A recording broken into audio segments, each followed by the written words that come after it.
Hello students. So we are going to start our second chapter of grammar portion, that is Karak Vibhakti Parichay. In Sanskrit we have a grammatical thing like Vibhakti. It is not in English. English में विभक्ति की जगह पे prepositions होते हैं, पर संस्कृत में विभक्ति एक डिटेल्ड ग्रामेटिकल पोर्शन है जो हमको डिटेल में जानना, अगर आपको संस्कृत लैंग्वेज थोड़ी सी भी जाननी हो तो विभक्ति जाननी बहुत ज़रूरी है. तो this is the basic of Sanskrit and also Indian languages. Let us start. Read the following sentence.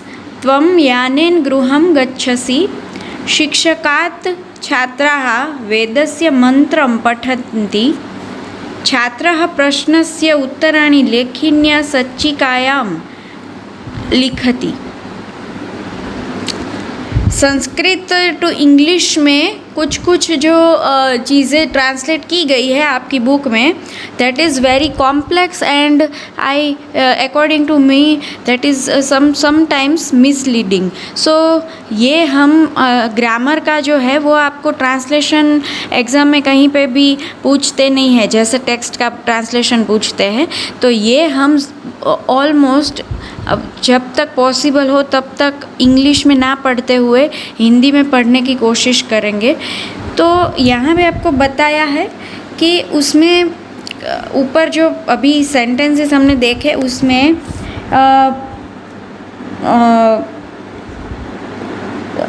पहले सेंटेंस में 4 वर्ड है, दूसरे में 5 है और तीसरे में 6 वर्ड्स हैं. तो इन सबको 2 पोर्शन में हम लोग डिवाइड करेंगे. एक तो है कारक पद जिसको बोलते हैं, दूसरा है क्रियापद. कारक पद मतलब नाउन और क्रियापद मतलब वर्ब, जो सेंटेंस में सबसे इनएविटेबल चीज़ है, नाउन और वर्ब, जिसके बिना सेंटेंस बन ही नहीं सकता. In the first sentence 3 words त्वम यानेन गृहम आर नाउन, whereas गच्छसि is the only verb. Similarly, in other 2 sentences also, pathanti and likhati are verb and other words are noun. तो कारक पद को संस्कृत में बोलते हैं नाम पद या कारक पद. नाउन को संस्कृत में कारक पद या नाउन पद बोलते हैं. यहाँ पे एक आपको चार्ट दिया गया है कारक पदों को समझने के लिए. कारक पद जो होते हैं नाम पद, वो अलग अलग विभक्ति में डिवाइड हुए संस्कृत में. तो ऐसी 7 विभक्तियाँ हैं संस्कृत में जिसमें नाम पद सारे डिवाइड हुए. नाम पदों को डिवाइड करना ज़रूरी है क्योंकि as you know that there are too many nouns in any language. नाम कितने सारे होते हैं लैंग्वेज में, तो हर लैंग्वेज अपनी अपनी तरफ से नाम के डिवाइडेशन करती है. तो संस्कृत में इसको विभक्ति में डिवाइड किया है 7 विभक्ति में, ताकि हमको नाम का यूज़ जो सेंटेंस में होता है वो समझने में आसानी रहे. तो यहाँ पे सारे जो बीच में लिखती है वो एक ही वर्ब है. आसपास जो राउंड में सारा दिया वो सारे कारक पद है, पर अलग अलग तरीके से उनमें प्रत्यय लगे हुए हैं. आप देख सकते हैं छात्रः ये प्रथमा विभक्ति है, उत्तराणी द्वितीया, लेखिन्या तृतीया, इस तरीके से.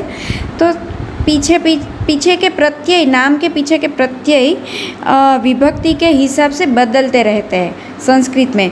जैसे उत्तर वो नाम पद है, पर यहाँ पे उत्तराणी हुआ मतलब ऑब्जेक्ट. यहाँ पे उत्तर जो है वो ऑब्जेक्ट के तौर पे है,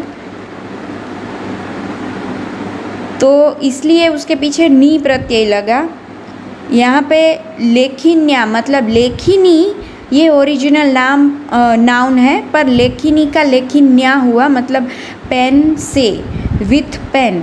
तो इस तरीके से नाम पदों में विभक्ति के अनुसार चेंजेस होते हैं.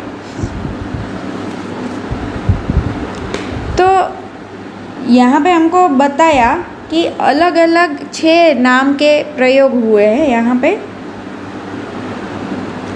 तो यहाँ पे एक दूसरा भी चार्ट दिया है आपको, जो कुछ वर्ड उसमें ऐड हुए हैं, जैसे छात्र, तो कहाँ का छात्र? गुरुकुलस्य छात्र। उत्तराणी, किसके उत्तर? प्रश्न नाम, प्रश्नों के उत्तर। लेखिन्या, कैसी, किसकी पेन? काष्ठस्य, मतलब लकड़ी की पेन। ज्ञानाय, मतलब किसका ज्ञान? तो संस्कृत का ज्ञान। इस तरीके से विभक्ति में नाम पद का एडिशन होता रहता है। Thus in Sanskrit language even the simplest sentence can be constructed like this। यहाँ पे सिंपल से सिंपल सेंटेंस एक बताया है।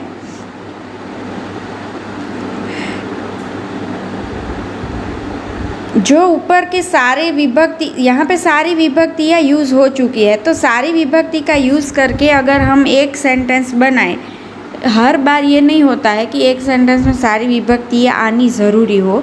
कोई विभक्ति आती है, कब कोई नहीं आती है, पर अब यहाँ पे हमारे एक्सप्लेनेशन के लिए उन लोगों ने सारी विभक्ति का यूज़ करके एक सेंटेंस बनाया। गुरुकुलस्य छात्र काष्ठस्य लेखिन्या, संस्कृतस्य ज्ञानाय मित्रस्य पुस्तकात् तस्य वर्गखंडे प्रश्नानाम उत्तराणि लिखति। सातों विभक्ति का यूज़ करके अगर सेंटेंस बनाए तो इतना लंबा हो सकता है। इसका ट्रांसलेशन है, the student of Gurukul writes with a wooden pen answers of question from her friends book for getting knowledge of Sanskrit in his class. तो किसकी पेन से लिखा, किसके आंसर लिखे, किसकी बुक में से लिखा, कहाँ पे लिखा, ये सारे जो WH क्वेश्चंस है जिसको हम इंग्लिश में बोल रहे हैं, ये सारे यूज़ हो जाए तो सारी विभक्तियाँ आ जाती है। यहाँ पे 6 विभक्ति के 6 नाम हैं। 7वीं विभक्ति संबोधन विभक्ति होती है, तो उसका यूज़ रेयरली होता है। वैसे बोलचाल में हम लोग 6 विभक्ति का यूज़ करते हैं।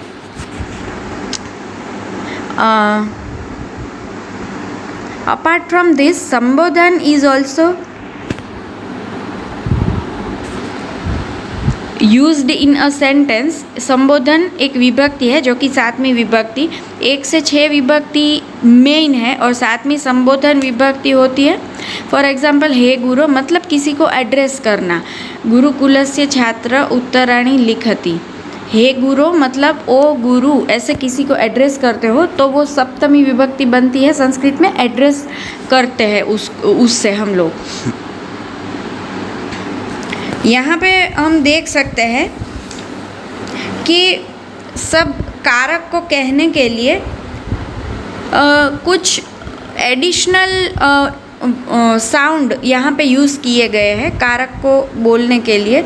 जैसे मैंने बताया कि उत्तर वो ओरिजिनल कारक है, मतलब नाउन है, पीछे आणी लगाया है। लेखिनी ओरिजिनल नाम है तो पीछे न्या, लेखिन्या ऐसा लगाया है।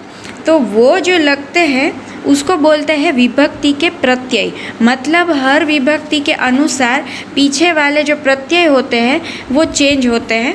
यहाँ पे विभक्ति का टेबल दिया गया है।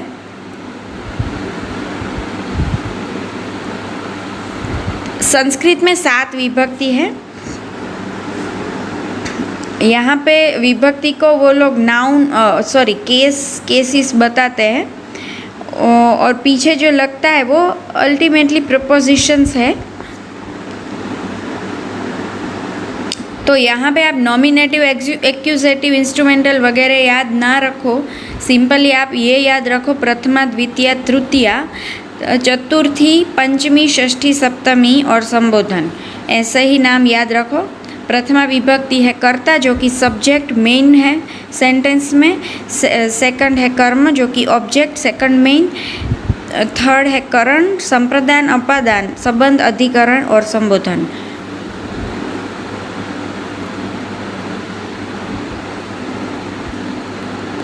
एक ही नाउन अलग अलग विभक्ति में हम यूज़ कर सकते हैं। जैसे कि कोई भी एक नाउन, वो तो इंग्लिश में भी होता है कि कोई भी एक नाउन चाहे ले लो तो सेंटेंस में वो सब्जेक्ट, कभी सब्जेक्ट के तौर पे भी हम रख सकते हैं या कभी ऑब्जेक्ट के तौर पे भी रख सकते हैं। तो उस हिसाब से पीछे के विभक्ति के प्रत्यय चेंज होंगे। यहाँ पे आपको ये दिखाने के लिए सेंटेंसेस दिए हैं। पुस्तकम अस्ति, तो पुस्तक है, यहाँ पे पुस्तक प्रथमा विभक्ति में है। छात्रः, क्योंकि वो सब्जेक्ट है, मेन है सेंटेंस में। छात्रः पुस्तकम पठति, यहाँ पे पुस्तक ऑब्जेक्ट है, विद्यार्थी पुस्तक पढ़ रहा है।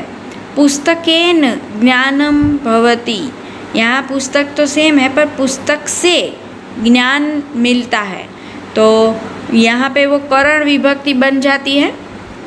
पुस्तकाय स्थानम अस्ति, पुस्तक का स्थान होता है तो वो बनेगी संप्रदान।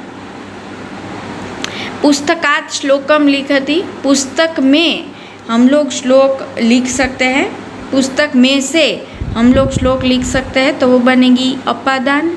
पुस्तकस्य नाम रामायणम अस्ति, पुस्तक का नाम रामायण है जो कि षष्ठी विभक्ति।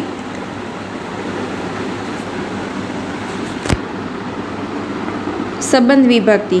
पुस्तके अष्टो अध्यायाः सन्ति, पुस्तक में 8 अध्याय है, पुस्तक के अंदर पुस्तक में 8 अध्याय है तो वो बनेगी सप्तमी अधिकरण विभक्ति और अष्टमी है संबोधन विभक्ति। तो यहाँ पे विभक्ति के अनुसार आपको ऐसे टेबल दिए गए हैं।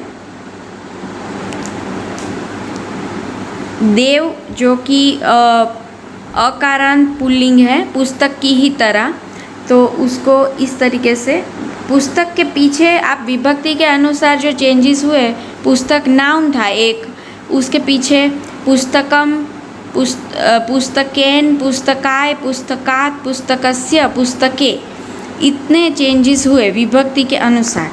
तो ऐसे चेंजेस होते हैं। यहाँ पे आपको 3 अलग अलग दिए हैं। दरेक नाम की, हर नाम की 7 विभक्ति होती है और उसके 3 वचन होते हैं।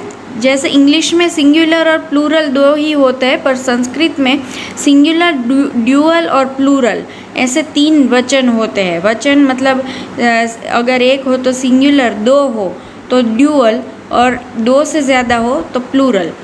तो यहाँ पे आपको दिए हैं 3 सेंटेंस। बालिका हस्तेन श्लोकम लिखति, पाचकः अग्निना ओदनं पचति, देवगणः मेघया मेघाविनं करोति। यहाँ पे प्रथमा, तृतीया और द्वितीय विभक्ति यूज़ हुई है। तो यहाँ पे नाम जो है, जैसे पाचकः और देवगण की विभक्ति अलग अलग है पर पीछे विसर्ग दोनों में ही लगा है, तो सेम दोनों में पीछे का जो प्रत्यय है जो कि विसर्ग है, 2 डॉट जो लगते हैं ना उसको विसर्ग बोलते हैं, वो दोनों में सेम लगे हैं। और यहाँ पे बताया कि यहाँ पे कारक मतलब नाउन और विभक्ति सेम है। Even though they are same, हर नाम पद में थोड़ा सा डिफरेंस हमको देखने मिलता है। जैसे बालिका है, पाचक है, देवगण है, ये तीनों जो रूप है वो प्रथमा विभक्ति एक वचन के हैं। तो पीछे वाले जो प्रत्यय है, जैसे दूसरा जो वर्ड है हस्तेन, अग्निना और मेघया, वो तीनों तृतीय विभक्ति के हैं, पर बालिका, पाचक और देवगण के हिसाब से उनमें चेंजेस हुए हैं। हस्तेन, अग्निना, मेघया है तो तीनों तृतीय विभक्ति के, पर जिसके साथ जो सब्जेक्ट के साथ ये ऑब्जेक्ट्स यूज़ हुए हैं वो सब्जेक्ट के हिसाब से ऑब्जेक्ट्स में चेंजेस होते हैं। तो वो कैसे हम लोग डिसाइड करें कि पीछे क्या कौन सा प्रत्यय लगेगा, तो इसके लिए हमको कुछ पॉइंट्स हैं जो हमको याद रखना पड़े। एक तो है संस्कृत में अगर आप कोई भी एक वर्ड पढ़ो या लिखो तो उसके पीछे जो वॉवेल है उस हिसाब से, और दूसरा मैस्कुलिन, फेमिनाइन और न्यूट्रल, ये तीन में से एक उसके हिसाब से ये डिसाइड होगा कि पीछे कौन सा प्रत्यय, कौन सी विभक्ति का प्रत्यय लगेगा। तो यहाँ पे बताया अकारांत, ईकारांत और उकारांत। ओकारांत भी होता है, पर अभी आपको ये तीन ही आते हैं। तो वोवेल जो है,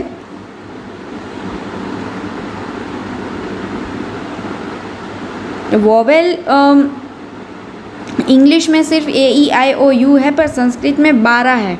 अ आ ई ई उ ऊ ए ऐ ओ औ अम अह, ऐसे 12 है। तो अभी अकारांत मतलब अगर आप वर्ड देखो कि वेद, तो वेद के पीछे द है, द के साथ अ जुड़ा हुआ है, तो वो बनेगा अकारांत। अगर आप वर्ड देखो मुनि, तो मुनि के पीछे न के साथ ई लगा है, तो वो बनेगा ई कारांत, मतलब ई से जिसका अंत होता है वो। फिर है अग्नि, तो वो भी ई कारांत है क्योंकि पीछे ई लगा है। फिर वर्ड है लता, तो त के साथ आ वोवेल जुड़ा हुआ है, तो वो बनेगा आकारांत। फिर मरु, मरु शब्द है मतलब डेजर्ट, तो मरु जो है वो उसके पीछे रू, र के साथ ऊ वोवेल लगा है, तो वो बनेगा उकारांत। और ये तो देखना है कि लेटर जो लास्ट लेटर है वो कौन से वोवेल से जुड़ा हुआ है, अकारांत, आकारांत, ईकारांत, उकारांत, कैसे। दूसरा आपको मैस्कुलाइन, फेमिनाइन और न्यूट्रल जेंडर देखना है आपको। After recognizing noun we have to find out whether the noun belongs to masculine, feminine, neutral gender. आपको जेंडर देखना है और उस हिसाब से विभक्ति के प्रत्यय इतने हैं। सातों विभक्ति के तीनों वचन में सिंगुलर, ड्यूअल और प्लूरल, तो 21 रूप होंगे। अगर 8वीं विभक्ति गिने तो इतने रूप होंगे।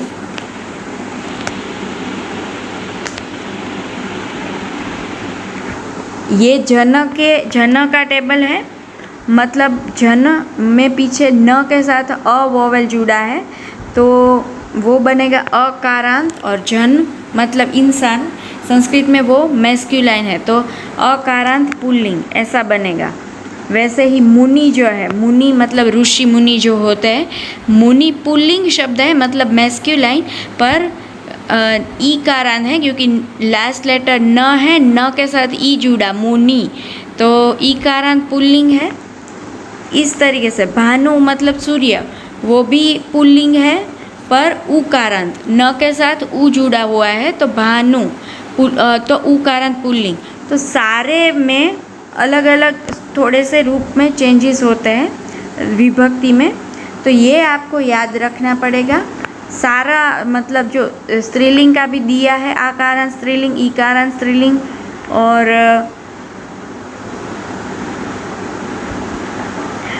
उकारांत स्त्रीलिंग, अकारांत नपुंसकलिंग भी दिया है। अभी आपको इतना ही आता है। फिर ईकारांत नपुंसकलिंग, उकारांत नपुंसकलिंग वो भी आता है। अभी आपको सिर्फ ये आता है। यहाँ पे कुछ सेंटेंस दिए हैं जिसका आपको विभक्ति के अनुसार ट्रांसलेट करना है संस्कृत में, जो कि मैं आपको मटेरियल में भेज दूँगी। उसके अलावा आपको प्रोनाउन में भी अगर नाम है तो प्रोनाउन भी होंगे। नाम की जगह पे जिसको हम यूज़ करते हैं उसको बोलते हैं प्रोनाउन, जैसे आई, यू, ही, शी, इट, ये सारे प्रोनाउन हैं। संस्कृत में अस्मद, युष्मद, वयम, यूयम ऐसा उसको बोलते हैं। तद, यद, ये सारे प्रोनाउन हैं। तो उसमें भी विभक्ति के हिसाब से चेंज होता है। उसके भी टेबल्स यहाँ पे दिए हुए हैं जो आपको याद रखने पड़ेंगे। So this was the chapter about कारक विभक्ति। इसमें कोई डाउट हो तो पूछ लेना। ये सारे याद रखने की कोशिश करना। I know that there are too many tables and too many words to be remembered. तो एक साथ तो सब कुछ याद नहीं रहेगा, पर प्रैक्टिस करो। उसको डोंट मग इट, उसको ऐसे ही याद रखने की कोशिश करो नेचुरली। जितना याद रहे उतना तो और कोई भी डाउट हो जो एक्सप्लेनेशन है उसमें, तो आप कभी भी पूछ सकते हो। Thank you.